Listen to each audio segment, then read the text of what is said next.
Welcome to the Three Martini Lunch. Grab a stool next to Greg Columbus of Radio America and Jim Garrity of National Review. Three Martinis coming up. Well, the day has arrived, our final podcast for 2023, and that means the final installment of our Year and Three Martini Lunch Awards. We've covered a lot of ground in the past 5 episodes, starting from overrated and underrated, rising star, fading to oblivion, best and worst idea. And yesterday, of course, we tackled overreported, underreported, and we scrambled to find the best stories for 2023. But it all leads to today with our choices for Person of the Year, Turncoat of the Year, and then our predictions for what will likely be an unpredictable 2024, but we'll give it a shot anyway. So, Jim, let's start with your Person of the Year. Yesterday, you suspected it might be Travis Kelce, but something tells me you might have changed your mind. I was very tempted to go with that direction, Greg. And not just, it was either him or the referee who called holding on Sauce Gardner against the Chiefs, giving the Jets no chance to win the game on that famous Monday night with Taylor Swift in attendance. But that really belongs in the Turncoat of the Year category. So, you go over time when they'd pick their Person of the Year, they used to pick the person who had the most influence over events for the year, for good or for ill. And that's how you ended up with Hitler and Stalin and Khomeini. And obviously those were not good for newsstand sales, and people thought it was an endorsement and stuff like that. So who had the most influence over events this year? Well, you could say Joe Biden, right? But our listeners would not particularly enjoy that. I think, people want somebody bigger. You could say Trump, but I think you probably could say Trump for almost every year going back to 2015. Not a particularly exciting or surprising one. So I thought about who's in the best shape here in December that we would not have foreseen or expected it in January. And I looked at that. By that criteria, I think it's pretty straightforward. I think it's Nikki Haley, who I don't think at this point is going to be the Republican nominee. But at this point, you can see a scenario where it can happen. I'm not saying it's likely. DeSantis, I think DeSantis had a very tough year. It's very tough to argue that he's had a great one. I think in some cases fairly, some cases unfairly. But Nikki Haley was, a face in the crowd, dare I say, at the beginning of this process. And she is now, I saw a poll that has her actually almost tied for second, in Iowa with DeSantis. And DeSantis has put an enormous amount of time and effort into winning Iowa, endorsed by the governor, all that kind of stuff. Nikki Haley is right now, it looks like a strong second in New Hampshire. Now, I think to really have a shot at winning, she would have to win New Hampshire. We'll see what Chris Christie does as of this recording. Maybe by the time people hear this, something will have changed. But I think Nikki Haley is on pace to be either second or a very strong third in a Republican presidential primary, where a whole bunch of people who had big names and lots of financing behind them and name ID like Tim Scott and Mike Pence, they're roadkill. They're long forgotten. So I think the person who did the most with the opportunity they were given this year is Nikki Haley. Good for you. I don't think she's likely to be the presidential nominee. I keep hearing a lot of people think she's going to be Trump's running mate. I'd be surprised if that happens, but I think that would be an unusual twist of this election cycle.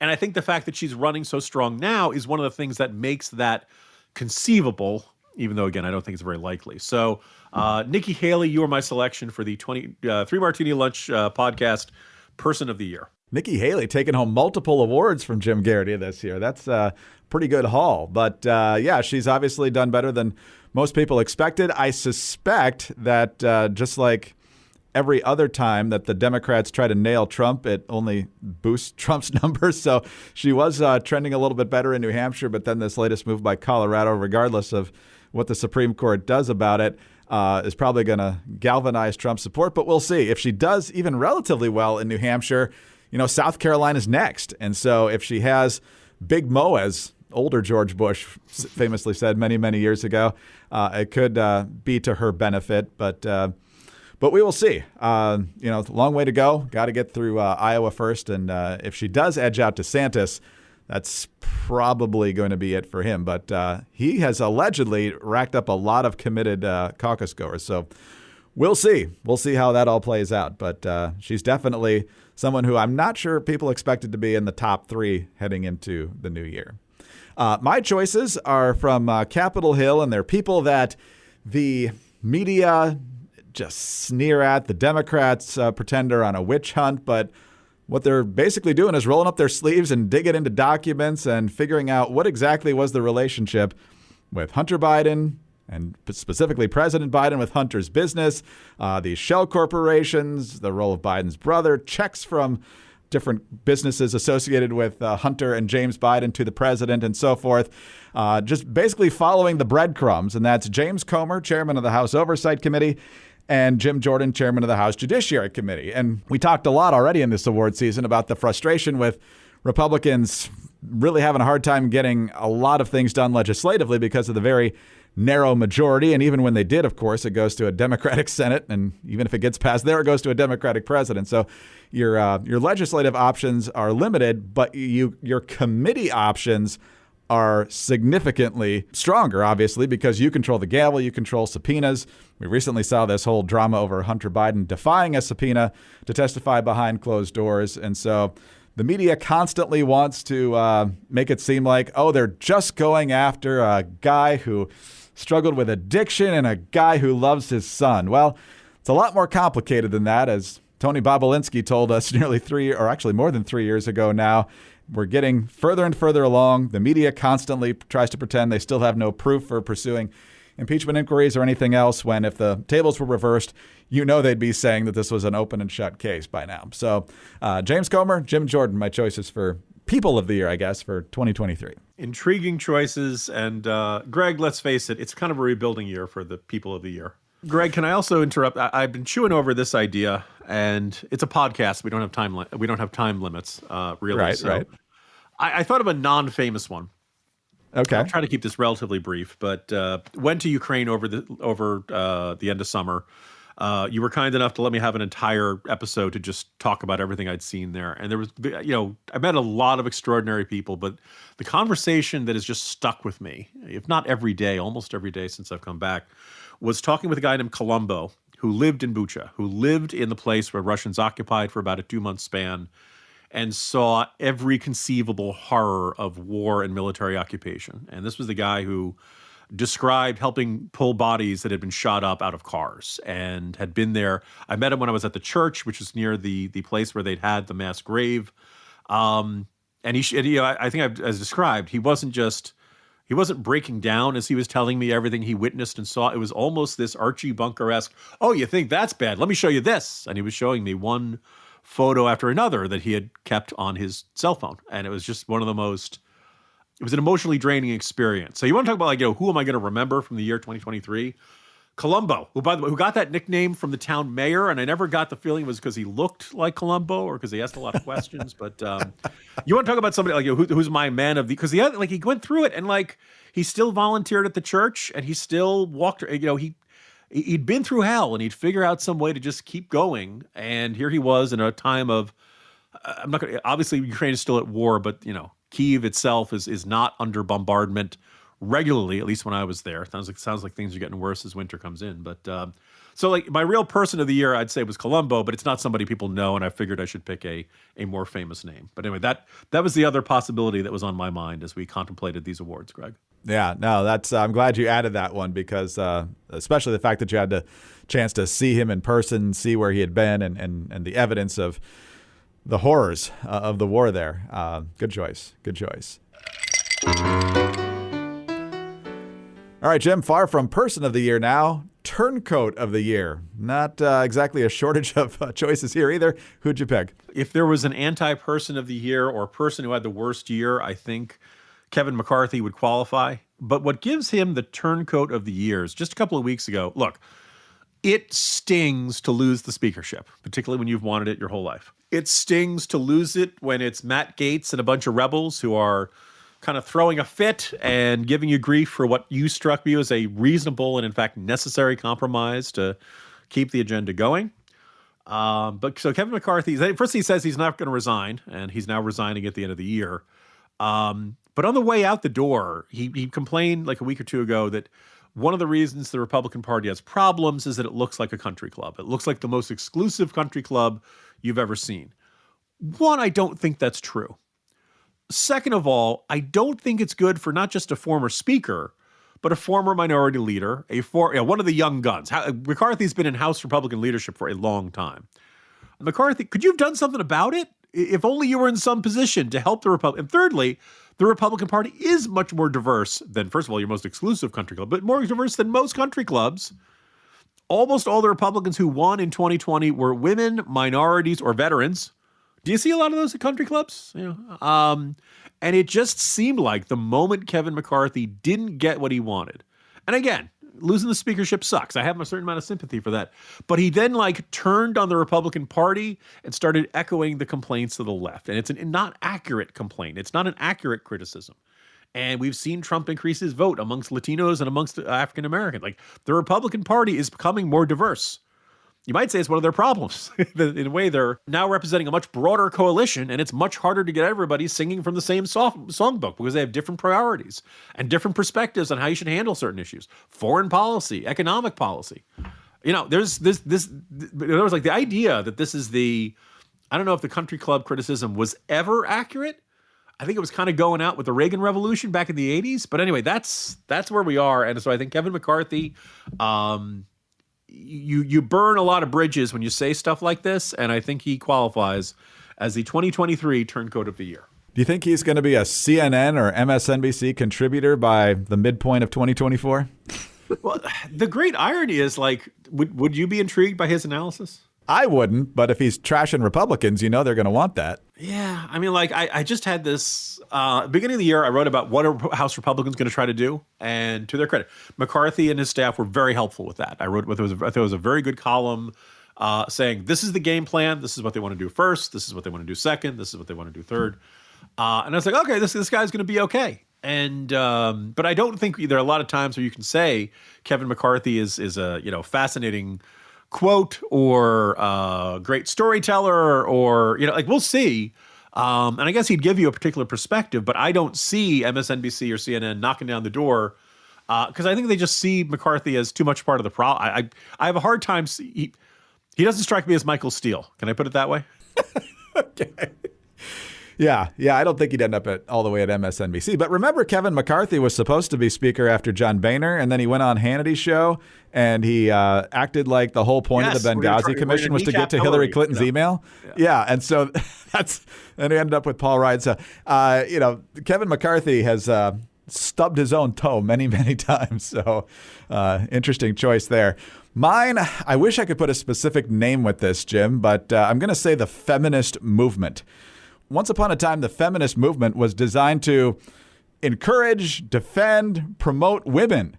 They don't do that anymore. The only issue they care about is abortion, which I would argue is not helpful to women. And to me, this is a glaring betrayal because we've had this debate now for a number of years about biological men in women's sports, and the feminists are completely silent. And when somebody does happen to speak up, like Martina Navratilova, who's not exactly an enemy of the LGBT movement, says, no, women should be playing against biological women and men should play with the biological men, she gets savaged by the feminists instead of them actually standing up for women. And so whether it's sports, whether it's dressing rooms, whether it's locker rooms, school bathrooms, these people are completely silent. And it's not just in the academic realm or the sports realm. Think about the conversation we talked about just a couple of weeks ago where Pramila Jayapal was asked to condemn the rapes by Hamas against Jewish women, and she's like, oh, well, yeah, that's bad, but let's talk about the fact that there's not a ceasefire over here. And so there's a story that Hot Air flagged not that long ago about how it took 55 days for women's groups to condemn the rape as a tactic of war back in October. And even then, it still seems to be pretty tepid because the people they favor aren't the victims here. So I don't know where the feminist movement went. I was never a big fan of theirs anyway because they were usually politically on the opposite side of me. But if your goal is to encourage and help women, you might want to show up in some of these situations, and they're completely AWOL. That is a really good selection, Greg. This is the ideal one where I'm like, okay, I feel really good about my pick, but your pick was also a very strong contender. And that's why we do them separately. All right, on to predictions, Jim.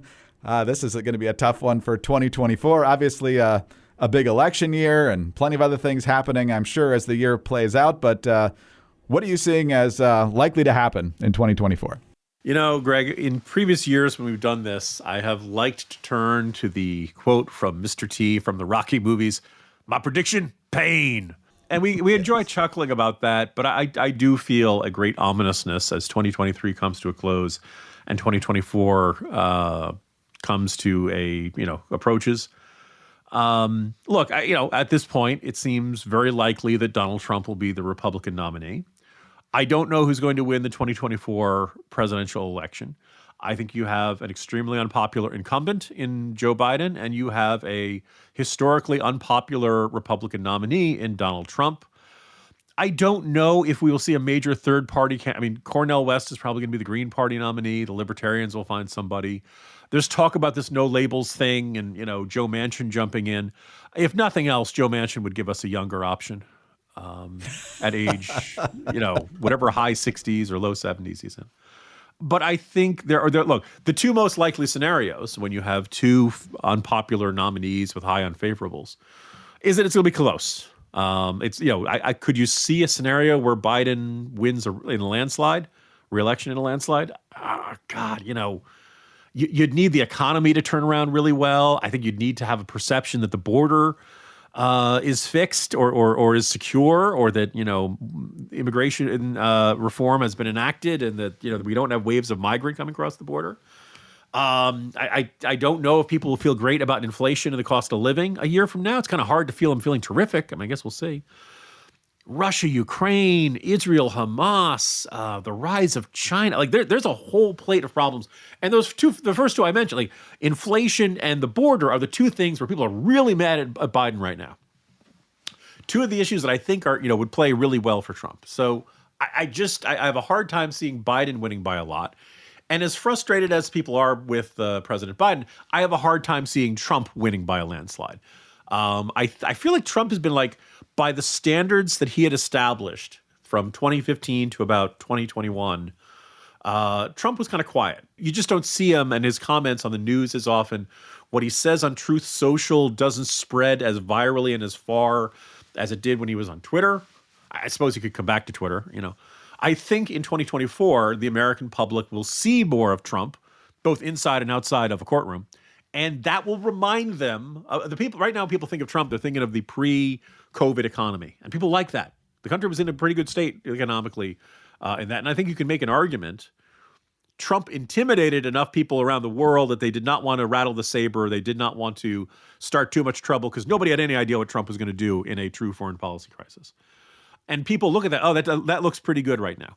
You put Trump on this campaign trail on television more. He starts ranting about stolen elections. He starts talking about immigrants poisoning the blood of our country. I think that will repel people who are right now preferring him to Biden. Not everybody, but a chunk of them. So I don't know. I think the two scenarios that could happen in 2024 are Trump narrowly beats Biden or Biden narrowly beats Trump. And whichever guy loses, a portion of their supporters are going to believe that the election was stolen. They're going to believe that the election is rigged, that the voting machine, because Democrats believe in this stuff every bit as much as crazy Republicans. And so my fear is, I know the other thing is also there are a significant number of Democrats who believe, but bafflingly, that if Trump wins the election, that's the end of America. That we never have a free and fair election again. Trump's going to be a fascist, authoritarian dictator, and we're going to turn into some dystopian nightmare overnight. And that's where you get crazy people doing crazy things. So my fear is that whatever happens, whoever wins in 2024, remember Aliens versus Predator? Whoever wins, we lose. I really fear that whoever wins the 2024 presidential election, the other major party candidate will believe that the election was stolen. Let's face it, there's precedent for that, for candidates complaining about that, and that some yahoos, I don't know if we get January 6th again. I don't know if we get nut jobs leaving pipe bombs on their neighbors' front doors. Political violence will ensue. And I would love to see the country steer away from that. I love this country. I've been abroad. I've seen the bad places that, we have risen above. And I want us to steer away from this. But it seems at almost every turn, people have taken a decision to bring us closer to constitutional crisis. and the resulting likely political violence instead of further away from it. Hey, Happy New Year, everybody. I'm usually the one that's stirring the hemlock and getting ready to slam it down at the end of the year. So I'm not going to be the positive counterbalance because that's not how I see it either. No, Greg, why it's that all that process is going to be awesome. Yeah. No, it's not. But let me make just a couple of brief observations on the election. First of all, Trump's obviously going to be more prominent in public. Like you said, he hasn't been in public a ton by skipping the debates and not having that many rallies either. But once he starts, if he starts winning these contests, as it looks like he's a huge favorite in, I assume he's going to give victory speeches or do something to commemorate those. And so he's going to have a higher profile and he's going to talk about these things that you just mentioned. And so if after that additional exposure, if he's still beating Joe Biden relatively comfortably outside the margin of error in some of the polls, I think the push to get Joe Biden out is going to get stronger and stronger. And the later you go, gives the Democrats the power to kind of handpick who it would be rather than put a couple of lightweights out there like Kamala Harris and Pete Buttigieg and a couple of others. Gavin Newsom, of course, would probably be in there as well. So I'm not saying it will happen, but if Biden can't get out of the poll rut that he is right now, the Democrats are not going to roll the dice on him, because that was the whole reason they coalesced around him in 2020 is because they figured Bernie can't beat Trump. Biden's our best shot, and they narrowly won. So if they are convinced the opposite, they'll get rid of him just as quickly as they got rid of Bernie. But it's all going to come down to suburban women, basically people who hate Trump, didn't vote for him last time, but are dissatisfied with Biden, whether it's suburban women or just other people who, you know, their vote is not necessarily in lockstep with either party. And we have a growing number of independents. And so which poll do you have more, your previous distaste for Trump or the current state of the country? And that's going to be who ends up winning. And I'm not sure things are going to budge all that much, but we will see. In terms of the real ominous thing here, you mentioned political violence. I think we're going to see even worse crime in this country because, as we've seen at the end of the year, not only has the administration not dealt effectively with the border crisis, it's gotten to its worst levels ever. And they keep letting these people into the country, even though many of them have bogus asylum claims. They got to stuff them somewhere. And a lot of times when these people get to the cities that they're sent to, they don't have a place to stay sometimes. They don't have a ton of money. And so things get desperate. I fear things are in danger of boiling over.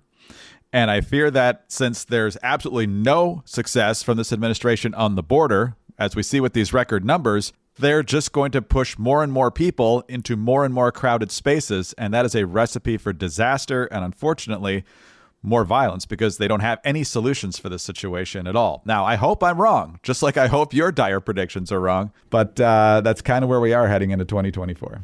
You know, Greg, we like to give people the lighter side of the news. We like to make people laugh. We like to give people a chuckle as they keep up with what's going on in the world. And this is really dark for us. So, you know, I'm gonna go and I'm gonna make a separate prediction that is less political, but I could see it happening, and I think it could actually bring brighter days just a bit down the road. So, as you know, as listeners know, the single most important thing that happened in 2023, bigger than Russia-Ukraine, bigger than Israel-Hamas, bigger than the nascent presidential campaign, clearly was Taylor Swift and Travis Kelce hooking up. Look, it's as of this recording, things are going really well. And I'm so happy for those crazy kids. I just wish Travis Kelce could get like one or two more commercials. Because I just, you know, Peyton Manning's like, dude, this guy's overexposed. Anyway, I just want you to envision it. As of this recording, the Kansas City Chiefs look like they have a good shot of making the playoffs. They're defending Super Bowl champions. They get all kinds of ludicrously good calls going their way, including that defensive holding call on Sauce Gardner. And when they don't get a call like that offsides, we see not just, you know, Patrick Mahomes flipping his lid and screaming on the sideline. Andy Reid and Jake from State Farm were both yelling at that ref. That's how. But anyway, I think the Chiefs make the playoffs. And I think even though they don't look like the best team in the AFC this year, they manage that old Mahomes magic and all that stuff. They get to the Super Bowl. They say, maybe a rematch. Maybe they go up against Philadelphia again, right? And the Chiefs win. Everybody's excited. Taylor's in the house. Taylor comes down to the field. And then Travis Kelce gets down on one knee and proposes with the Super Bowl ring from last year.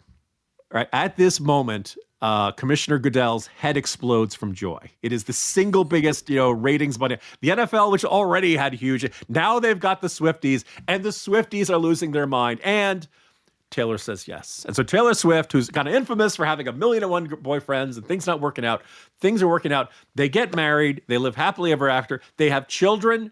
And Greg, this causes an American baby boom. Because we've learned that if Taylor Swift does something, young women in America will follow. She has really achieved this kind of quasi-demigod status to her. Like she's bigger than a guru. She causes, her concert tours alter the economies of whole countries and stuff like that. This causes an American baby boom. Our birth rate reverses. It gets up there, and we have hope for the future. And that is how Taylor Swift and Travis Kelce will save Western civilization. Wow. Now that is a bold and positive prediction. I thought you were just going to say Aaron Rodgers would not rupture another Achilles tendon and the Jets would have a chance of making the playoffs next year. Greg. Let's keep it real. Live in the here and the now. You are setting up a classic showdown of epic proportions here, because if that were to happen, that would overcome the celebrity girlfriend curse of major quarterbacks in the NFL. Remember when the Cowboys had the top seed in 2007, Tony Romo spent the bye week hanging out with Jessica Simpson in Mexico, and they got beat by the Giants the next week, and the Giants ended up beating the Patriots and spoiling their perfect season that year. Aaron Rodgers, ever since they won the Super Bowl, he's had a string of celebrity girlfriends, never been back to the game. I'm just saying it's tough to overcome that issue, but if it happens, that'll be a sign that great things are to come. So a lot on the line there. Jim, Happy New Year to you, and I will talk to you next year on January 2nd, 2024. Happy New Year, Greg. See you on the other side of New Year's, and Happy New Year to everyone else out there as well. Jim Garrity, National Review. I'm Greg Corombos of Radio America. Thanks for being with us today. Please subscribe to the podcast if you don't already. Tell your friends about us as well. Thanks also for your 5-star ratings and your kind reviews. Please keep those coming in the new year. Get us on your home devices. All you have to say is play 3 Martini Lunch Podcast. Follow us both on X. He's at Jim Garrity. I'm at Dateline_DC. And again, Happy New Year to every listener of the 3 Martini Lunch, and we'll see you in 2024.